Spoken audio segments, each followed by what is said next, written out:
Good morning dear student, प्रिय विद्यार्थियों, आप कैसे हो? Yesterday I teach you about the series combination of resistance. Now I recall again. Topic है आपका सीरीज कॉम्बिनेशन. कि सीरीज कॉम्बिनेशन के अंदर मैंने कल बताया था कि आपके जो रेजिस्टेंस होते हैं वो सारे एक सीरीज के अंदर कनेक्टेड होते हैं और उनको क्या कर दिया जाता है, एक वोल्टेज बैटरी से जोड़ दिया जाता है. इसके अंदर आपकी करंट थी वो आई फ्लो हो रही थी. ये R1 रेजिस्टेंस, ये R2 रेजिस्टेंस और ये आपका R3 रेजिस्टेंस. इनके अंदर कल मैंने बताया था. तो इनके अंदर मेन आपकी जो नोट करने वाली बात थी कि आपकी जो करंट की वैल्यू है, current is always सेम. कि करंट की जो वैल्यू है वो हमेशा क्या होती है, आपकी सेम मिलती है. किसी प्रकार जितनी आप बैटरी से करंट दोगे उतना ही क्या होगा, पूरे सर्किट के अंदर फ्लो करते. सेकंड बात क्या थी कि आपकी पोटेंशियल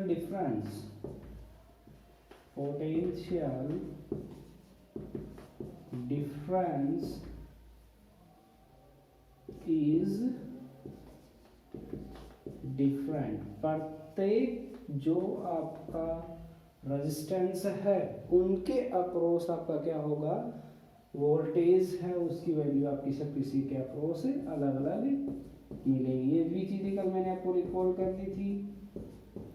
सीरीज कॉम्बिनेशन के अंदर यही दो बातें हैं जिनके माध्यम से हम पूरे को, तो इनको पूरा सोल्व करने के कल मैंने पूरी प्रोसेसिंग बता दी थी.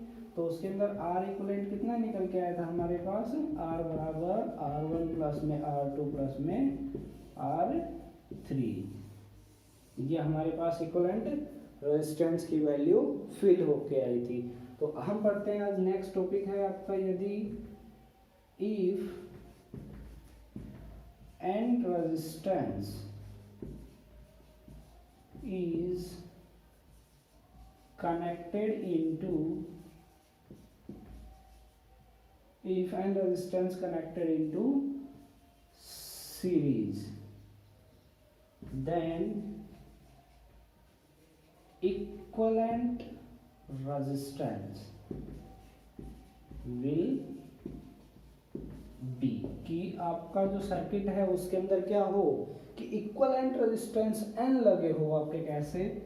इस प्रकार से resistance R1, resistance R2, resistance R3 dot up to resistance of Rn के अंदर. इस प्रकार से यदि आपके रेजिस्टेंस कनेक्टेड हो तो उस समय आप किस प्रकार से इक्विवेलेंट रेजिस्टेंस की वैल्यू फाइंड आउट करोगे. सेम कुछ नहीं है, सेम पिछली प्रकार का जो सीरीज कॉम्बिनेशन था वो पढ़ा था, उसी के अंदर ही आपका पूरा प्रोसेसिंग इक्वल है. तो यहाँ से कैसे निकालेंगे, वही प्रत्येक जो रेजिस्टेंस है उसके अक्रॉस भी हमें वोल्टेज देखनी पड़ेगी.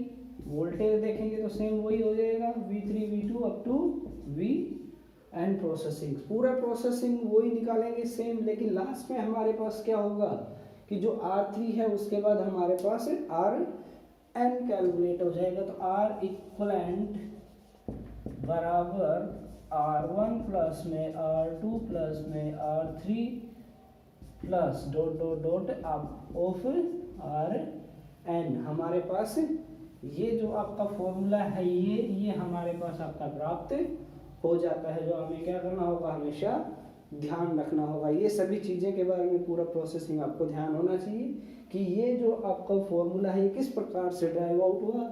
सेम आप बोल सकते हो सीरीज कॉम्बिनेशन के अंदर से आपको प्राप्त होता है.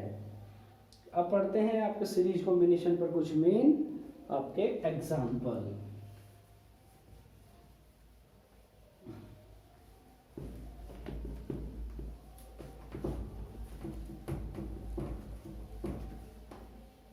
कि सीरीज कॉम्बिनेशन के अंदर हमें दो चीजें पता होनी चाहिए मेन. तो आपकी करंट की वैल्यू ऑलवेज सेम रहेगी और आपका जो रेजिस्टेंस है R इक्विवेलेंट वाला फॉर्मूला वो आपको पता होना चाहिए. तो numerical example first, example first आज करते हैं कि आपको कोई भी कह रहा है रेजिस्टेंस है जिसकी वैल्यू हमारे पास क्या है 3 दिए हुए हैं, जिसकी R1 की वैल्यू है हमारे पास 2 ओम, R2 है हमारे पास 3 ओम, R3 है हमारे पास 4 ओम।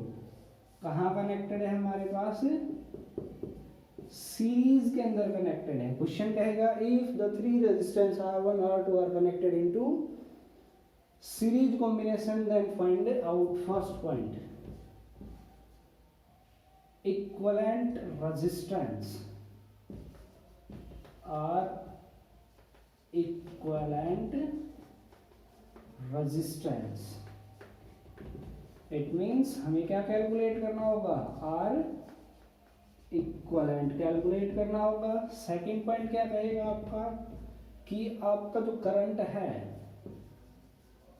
करंट की वैल्यू आई भी हमें कैलकुलेट करनी होगी। ये चीजें हमें कैलकुलेट करके बतानी है। तो चलते हैं, हमें पता है आर इक्वलेंट रेजिस्टेंस का फॉर्मूला सीरीज के अंदर R1 plus R2 plus R3, R equivalent के इक्वल। तो इनको वैल्यू को पुट करो आप यहाँ से, क्या होगा हमारे पास? R इक्वलेंट बराबर R1 की वैल्यू 2 प्लस 3 प्लस 4। तो R इक्वलेंट बराबर हमारे पास कितना हो गया? 4 3 7 और 2 9 ओम। ये हमारे पास फर्स्ट का आंसर। सेकंड करंट, तो from Ohm's law, Ohm's law से हमें निकालना है। ओम्स लॉ से हम जानते क्या होता है? V इक्वल्स टू IR, और हम यहाँ से I की वैल्यू निकालना चाहे तो I बराबर V divided by R। V की वैल्यू हमारे पास गिवन है, कितनी है आपके पास? 10 वोल्ट के इक्वल। तो यहाँ हम इसको निकाल सकते हैं, V बराबर 10 डिवाइडेड बाय 9। ये इसको सोल्व करते हैं तो हमारे पास जो वैल्यू होगी वो निकल के आ जाएगी। ये आपकी एम्पियर। ये था आपका फर्स्ट न्यूमेरिकल। उसके बाद हम देखते हैं आपका सेकंड न्यूमेरिकल कि सेम इसी प्रकार से आपके न्यूमेरिकल है वो किए जाएंगे कि किस प्रकार से आपका यूजेज होता है। बस आपको ये देखना है कि जो आपका रेजिस्टेंस है वो किस प्रकार से आपकी जो सर्किट है उसके अंदर कनेक्टेड है। सेकंड क्वेश्चन करते हैं। सेकंड क्वेश्चन कह रहा है कि आपका जो रेजिस्टेंस है वो आपको दिया हुआ है कि R1 की वैल्यू है, R2 की वैल्यू है, किस प्रकार से सर्किट के अंदर है ये है आपका। मान लेते हैं